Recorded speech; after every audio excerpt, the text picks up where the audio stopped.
2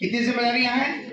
2 ذمہ داریاں ہیں جن بچوں پر اساتذہ رات دن محنتیں کرتے ہیں، ان کے اوپر 2 ذمہ داریاں ہیں۔ پہلی ذمہ داری یہ ہے کہ اس مدرسے سے جو نعمت آپ کو ملی، اس مدرسے سے آپ کو جو فائدہ ہوا، یہ آپ کے سینے میں قرآن نہیں تھا، آپ کے سینے میں اللہ کا نام نہیں تھا، آپ کے سینے میں اللہ کی محبت نہیں تھی، آپ کے سینے میں دین کا درد نہیں تھا، آپ کے سینے میں قرآن کریم کا لہجہ نہیں تھا۔ اس مدرسے سے آپ کو قرآن ملا، قرآن کا لہجہ ملا، دین ملا، دین کا درد ملا اور دین کی فکریں ملی۔ اور دینی ماحول کے اندر اپنے آپ کو ڈھالنا، اپنے آپ کے کردار کو سنوارنے کا جو سرمایہ آپ کو اس سرزمین سے، اس مدرسے کے دامن سے جو ملا ہے، پہلی ذمہ داری یہ ہے کہ آخری سانس تک اس ملی ہوئی نعمت کی قدر کرنا اور اس کی حفاظت کرنا۔ ایسا نہیں ہے کہ مدرسے سے نکلنے کے بعد یا ذمہ داریوں میں لگنے کے بعد ہم اپنی شناخت کھو دیں۔ کتنے بچے ایسے ہیں جن کے سینے میں اللہ نے قرآن کی دولت کو منتقل کیا اور اساتذہ نے ان کے پیچھے محنتیں کی۔ ابھی آپ نے خود اعتراف کیا یہاں کھڑے ہو کر اپنے اساتذہ کے سامنے، سونے کے لیے وقت نہیں ملتا تھا، بارش میں نیند نہیں ہوتی تھی، لیکن ہمارے اساتذہ اپنے گھر کے بچوں سے زیادہ ہماری فکر کی کہ آپ نے اعتراف کیا۔ اتنی قربانیوں سے جو چیز آپ کے سینے میں انڈیلا، جو آپ کو بنایا، جو آپ کو نکھارا، جو آپ کو سنوارا، جو آپ کے نوکو پلک کو درست کیا، ان جو محنتوں کا جو نتیجہ کیا ہونا چاہیے کہ ہم مدرسے سے باہر نکل جائیں اور اپنی داڑھی کاٹ لیں، ہمارے مدرسے سے نکل جائیں حافظ قرآن ہوتے ہوئے دین کا درد ہمارے جو سینوں میں ہمارے اساتذہ نے راتوں میں روک کر جو منتقل کیا تھا، اللہ سے مانگ مانگ کر بچے بھاگ جاتے ہیں، اساتذہ جا کے پکڑ کے لاتے ہیں، ٹھڈی کو ہاتھ لگاتے ہیں، یہ سب ان کے سرپرستوں کے کڑوے کسیلے سنتے ہیں، پھر ان کو لا کر یہاں رکھ کر رکھتے ہیں۔ کیا فائدہ ہے ان مصابوں کا؟ کیا فائدہ تھا ان اساتذہ کا؟ انہوں نے اپنے گھر سے زیادہ جب ہماری فکر کی اور ہمارے مستقبل کو سنوارنے کے لیے رات و دن انہوں نے ایک کیا، تو کیا اس کا نتیجہ یہ ہونا چاہیے کہ مدرسے کے 4 دیواری سے نکل گئے، کوئی داڑھی خشخشی کر رہا، کوئی داڑھی کاٹ رہا، کوئی پینٹ بشرٹ پہ آ گیا، کوئی جو ایسے مال کو کمانے اور معاش میں لگنے کے لیے ایسے راستے منتخب کیے جو قرآن کے لیے مناسب نہیں تھے، اس نعمت کے مقابلے میں ان کی کوئی حیثیت نہیں تھی۔ حضرت علامہ باندھوی نبر اللہ مرقدہ کے بارے میں آتا ہے کہ وہ حضرت علامہ باندھوی رحمت اللہ علیہ ان کی سوانح حیات پڑھی ہے، کس طریقے سے باندہ کے علاقے میں حضرت نے مدرسے کو سیکھا اور اس کو سنوارا اور اس کو اتنا بہترین ادارہ بنایا۔ حضرت ایک مرتبہ ایک گاؤں میں بیان کے لیے تشریف لے گئے تو وہاں ایک طالب علم آیا اور آ کر حضرت سے مصافحہ کیا، سلام کیا اور کہا کہ حضرت آپ نے مجھے پہچانا؟ حضرت نے فرمایا کہ بیٹا میں تو پہچانا نہیں ہوں، لیکن تم خود بتا دو کہ تم کون ہو؟ تو کہنے لگا حضرت میں فلاں سال میں آپ کے ادارے میں پڑھا ہوں، آپ کے مدرسے میں میں اچھے نمبر سے پاس ہوتا تھا،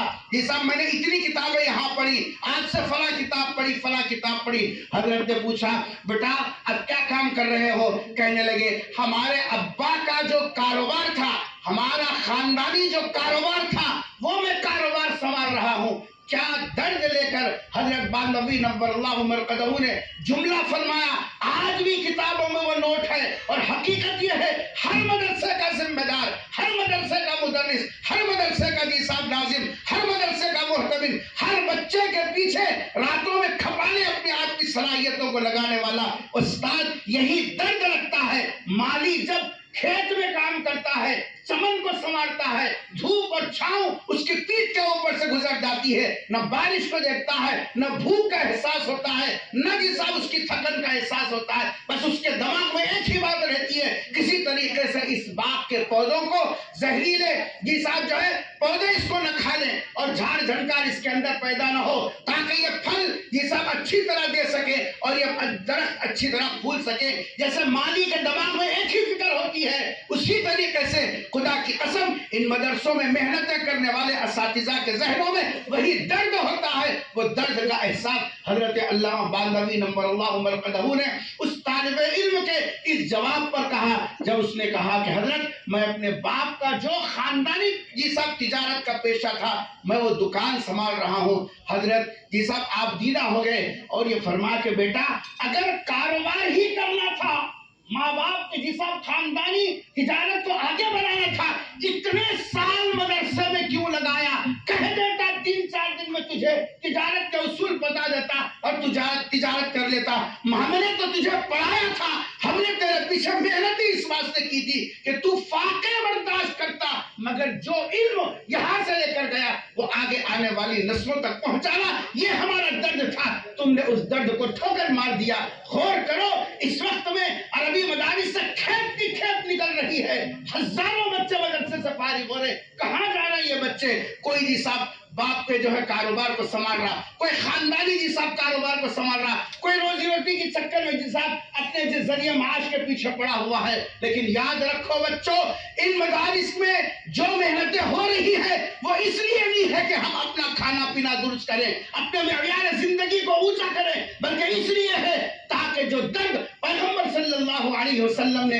اس امت کو عطا فرمایا تھا کہ آگے آنے والی نسلوں میں یہ سب دین کو منتقل کرنا، اللہ کے نام کو، اللہ کی جیسا محبت کو، نبی کے نام کو، نبی کی محبت کو، نبی کے لائے ہوئے دین کو اگلی آنے والی نسلوں میں منتقل کرنا۔ اس کے لیے فاقوں کی نوبت آ جائے، فاقے برداشت کرنا، اس کے لیے تکلیفیں سہنا پڑے، تکلیفیں سہنا، اس کے لیے آرام اور عیش اور سکون اور جی صاحب جو ہے اسباب، اس کے اوپر نظر نہیں، ہماری نظر مسبب الاسباب کے اوپر ہو۔ اللہ تعالیٰ عزت دینے والا، ذلت دینے والا، روزی روٹی دینے والا، ہم نے خود قرآن میں پڑھا جی صاحب جو ہے ان اللہ یبسط الرزق لمن یشاء ویقدر، اللہ تبارک و تعالیٰ جس کے روزی کو چاہتے ہیں بڑھا دیتے ہیں، اور جب اللہ جی صاحب روزی کو تنگ کرنے پر آتے ہیں اسباب رکھ کر بھی اتنا مجبور جی صاحب اور اتنا بے بس کر دیتے ہیں کہ آدمی کھا نہیں سکتا۔ ہم نے قرآن کریم کے اندر وہ جو ہے آیتیں پڑھی جس کے اندر اللہ نے فرما قل اللہم مالک الملک تؤتی الملک من تشاء وتنزع الملک ممن تشاء وتعز من تشاء وتذل من تشاء۔ عزت ذلت کپڑوں سے اسباب سے نہیں ہے، بلکہ عزت اور ذلت جی صاحب وہ ہمارے دین کے درد کے ساتھ وابستہ ہے، ہماری فکروں کے ساتھ وابستہ ہے۔ آج اس مدرسے کے چار دیواری کے اندر ابنائے قدیم کو بلایا گیا انہی دردوں کے ساتھ، انہی فکروں کے ساتھ، انہی جی صاحب جذبات کے ساتھ، تاکہ آپ حضرات اس وقت میں کس حال میں ہیں، کیا کر رہے ہیں، آپ اپنی ذمہ داری کو محسوس بھی کر رہے ہیں یا نہیں کر رہے ہیں، یہ احساس لینے کے لیے آپ کے ذمہ داروں نے آپ کو دعوت دی، آپ کا وقت مانگا۔ حالانکہ یہ مہینہ جس مدارس کے اندر پڑھنے والے بچوں کے لیے انتہائی مصروفیت کا وقت ہوتا ہے، ان کا نصاب، ان کی تعلیم بڑی تیزی کے ساتھ چلتی ہے۔ نصاب ان وقتوں میں مدارس میں تعطیلات نہیں ملا کرتی، نصاب کی تکمیل کی فکر ہوتی ہے، لیکن ایسے مصروف ترین وقت میں اس کام کو بھی اہم سمجھا گیا۔ آنے والے حالات انتہائی گھمبیر ہیں، پتہ نہیں صبح ایک فتنہ رونما ہوتا ہے تو شام میں ایک فتنہ جی صاحب جو ہے پنپتا ہے، اور پھر اس کے اندر اپنے جیسا غیر تو غیر ہیں، اپنے بھی ملوث ہو رہے ہیں۔ ان حالات میں ہماری ذمہ داری دوہری ہو جاتی ہے۔ اور پہلی ذمہ داری کیا تھی؟ پہلی ذمہ داری تھی جو نعمت ان مدارس سے ہم کو ملی ہے اس نعمت کی حفاظت کرنا، اور ساتھ میں دوسری ذمہ داری ہماری یہ ہے اس کی اشاعت کرنا۔ اور کرو، ابھی آپ نے اعتراف کیا کھانے کے لیے ہمارے پاس اس مدرسے میں ایسا بھی وقت آیا کہ یہاں کے جی صاحب بھٹے کھانے کی نوبت آئی، چنے کی دال جی صاحب جو ہے بھن کے کھانے کی نوبت آئی، لیکن اس کے بعد لوگوں کو جمعہ کے موقع پر اساتذہ جا کر جس عوام کے سامنے اپنی ضروریات رکھتے، وہ ملک صاحب کے دل سے پوچھو جو استاد اپنے بیٹے کے لیے، اپنی بیوی کے لیے کبھی کسی کے سامنے ہاتھ نہیں پھیلایا، لیکن وہ آپ کے لیے، آپ کی بھوک کے لیے، آپ کے آرام کے لیے، آپ کے لقمے کے لیے لوگوں کے سامنے ہاتھ پھیلایا ہو، اس کے دل سے پوچھو، کھڑے ہو کر آواز لگاتے وقت میں میں اس کے دل پر کیا گزرتی ہے، لوگ کیسی نظروں سے ان لوگوں کو دیکھتے ہیں، لیکن وہ بھی سہ گئے، وہ بھی برداشت کیا، اس واسطے کہ یہ بڑے ہو کر ذمہ داری کا احساس کریں گے، اور پھر اس کے بعد جو ان کو درد ان مدارس سے منتقل کیا جائے گا ان کے سینوں میں، وہ آگے نسل تک پہنچائیں گے۔ وہ درد کیا ہے؟ حفاظت دین کے ساتھ ساتھ اشاعت دین کی ذمہ داری، تاکہ یہ صاحب یہ بچے پڑھیں، اگلی نسلوں میں منتقل کریں۔ اس لیے ہمارے ذمہ دار یہ چاہتے ہیں ہم جہاں کہیں بھی رہیں، اگر اللہ نے توفیق دیا، جی صاحب مدارس کی لائن سے، مساجد کی لائن سے، خانقاہوں کی لائن سے، مکاتب کی لائن سے محنت کرنے کا موقع دیا، بہت اچھا، بہت اچھا، اللہ کا جی صاحب انتخاب پر شکر ادا کیجئے، لیکن اگر کسی وجہ سے یہ مواقع میسر نہ آئے، لیکن یاد رکھنا یہ جو نعمت ہمارے پاس ہے قرآن کی، یہ جو جی صاحب نعمت ہے دین کے فکر کی، اس کو ہم اگلی نسل میں منتقل کرنا چاہتے ہیں تو کم سے کم ایک کام ضرور کرو، جہاں بھی رہو جو کام بھی کرو، اپنے اس حلیے کے ساتھ، اپنے اس علمی تشخص کے ساتھ، اپنے ان نورانی چہروں اور لباس کے ساتھ رہتے ہوئے ایک کام اپنی ذمہ داری کو جی صاحب جو سمجھ لو، وہ یہ ہے کہ جی صاحب کم سے کم اپنے خاندان کے بچوں کو، بچیوں کو اپنے گھر میں رہ کر جی صاحب قرآن کی تعلیم دیتے رہو اور ان کے عقیدوں کی اصلاح کی فکر کرو۔ اگر ہم نے یہ کام کیا تو ان مدارس کا درد جی صاحب ہم نے اگلی نسلوں میں منتقل کیا، اور اگر نہیں کیے تو وہی کوئی پان ڈبے کی چکر میں ہے، کوئی آٹو کی چکر میں ہے، کوئی اپنا حلیہ بدل لیا، کوئی کچھ کر رہا ہے، تو یاد رکھنا کہ جو نعمتیں ہم کو ملی ہیں اس کی ہم ناقدری کرنے والے بنیں گے۔ اللہ سے دعا ہے کہ اللہ تبارک و تعالی ہم سب کو اس جو جہاں موقع پر جو ہمارے اساتذہ کرام کی نصیحتیں ملی، اور یہاں جی صاحب جو مدرسے کے چار دیواری میں جو باتیں سننے کو ملی، ان سب پر عمل کی توفیق نصیب فرمائے۔ جزاک اللہ خیرا۔ السلام علیکم ورحمۃ اللہ وبرکاتہ۔